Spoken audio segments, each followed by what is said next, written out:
وسلام على عباده الذين اصطفى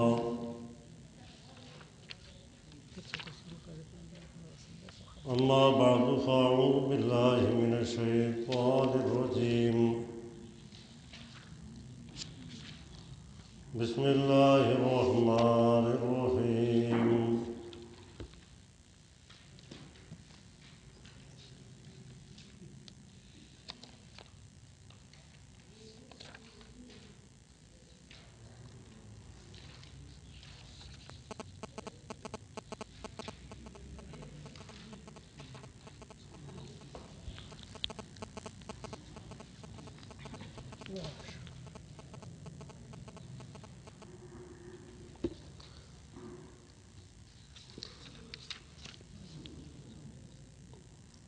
وَاضْرِبْ لَهُم مَّثَلَ الْحَيَاةِ الدُّنْيَا كَمَاءٍ أَنزَلْنَاهُ مِنَ السَّمَاءِ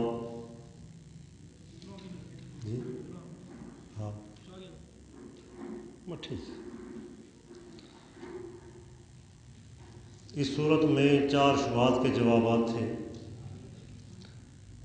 پہلا شبہ کہ اصحاب کہف مختار کل ہے، ان کو اللہ ذوالجلال نے اختیارات دیے ہیں۔ اس کا جواب دیا گیا کہ وہ اولیاء اللہ ضرور تھے، اللہ کے پیارے تھے، موحد تھے، تاہم وہ مختار کل نہیں تھے۔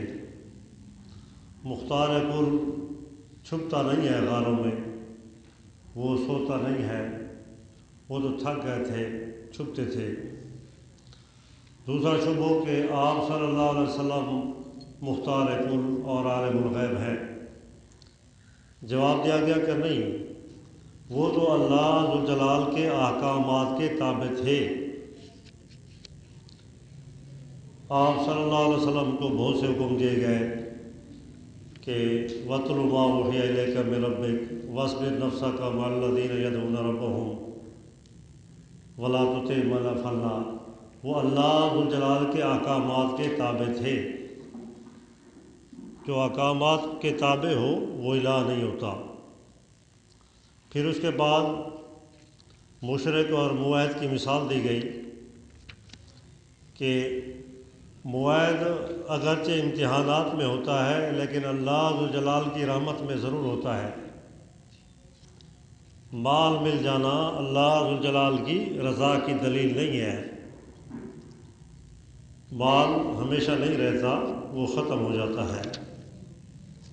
اب دوسری مثال دنیا کی کہ دنیا میں ثبوت نہیں ہے، ہمیشگی نہیں ہے، قیام نہیں ہے، وہ تو ختم ہونے والی ہے۔ وَاضْرِبْ لَهُمْ، اور آپ بیان کریں ان کے لیے مَثَلَ الْحَیَاةِ الدُّنْیَا، دنیا کی مثال، دنیا کی زندگی کی مثال، کَمَاءٍ أَنزَلْنَاهُ، اس کی مثال پانی کی ہے، ہم نے اتارا اس کو آسمان سے، فَاخْتَلَطَ بِهِ نَبَاتُ الْأَرْضِ، پس مل گئی ساتھ اس پانی کے زمین کی انگوری، بیج مل گیا، فَأَصْبَحَ هَشِيمًا، پس وہ ہو گیا چورا چورا، ریزہ ریزہ، ککھ بن گیا، تَذْرُوهُ الرِّيَاحُ، اس کو اڑاتے پھرتی ہے ہوا۔ بارش آئی، پانی لگا، بیج نکل آیا، لہلہاتا کھیت بن گیا، فصل تیار ہو گئی، گندم تیار ہو گئی، کٹ گئی، بھوسا بن گیا۔ اب بھوسا بن کے ہوا آتی ہے، وہ تن کے اڑاتی ہے، وہ کھیت ختم ہو گیا۔ اس طرح انسان بھی ہے، ہر چیز پیدا ہوتی ہے، جوان ہوتی ہے، بوڑھی ہوتی ہے، کٹ جاتی ہے، ختم ہو جاتی ہے۔ وَكَانَ اللَّهُ عَلَىٰ كُلِّ شَيْءٍ مُقْتَدِرًا، اور ہے اللہ ذوالجلال ہر چیز پر اقتدار رکھنے والا، حکومت رکھنے والا۔ حکومت اللہ کی ہے، جو آ رہا ہے جا رہا ہے، بس یہ تبدیلیاں شروع ہیں۔ کس کی پیدائش ہے، کسی کی جوانی ہے، کسی کا کٹنا ہے، مرنا ہے، یہ چل رہا ہے، اقتدار اللہ کا ہے۔ المال والبنون، مال اور بیٹے، زینت الحیات الدنیا، یہ زیب و زینت ہے، رونق ہے دنیا کی زندگی کے۔ یہ عیاشی ہے، عیش و عشرت تو ہے، انسان خوش ہوتا ہے کہ میرے اتنے بیٹے ہیں، میرا اتنا مال ہے، انسان اسے خوبصورت لگتا ہے کہ فلاں مالدار ہے، فلاں بیٹوں والا ہے، لیکن یہ دنیا کی باتیں ہیں، دنیا میں ختم ہو جائے گی۔ والباقیات الصالحات، اور باقی رہنے والے چیزیں وہ بیٹے نہیں ہیں، مال نہیں ہیں، الصالحات وہ سنت والے عمل ہیں، نیک عمل ہیں، یہ باقی رہیں گے۔ خیرون یہ باقی بھی رہیں گے، مال اور بیٹے باقی نہیں رہتے۔ نمبر 1 ان کا فائدہ یہ باقی بھی رہیں گے، نمبر 2 خیرون یہ بیٹوں سے نیک اعمال بہت بہتر ہے۔ بیٹے دنیا میں کام آتے ہیں، نیکیاں آخرت میں کام آئیں گی۔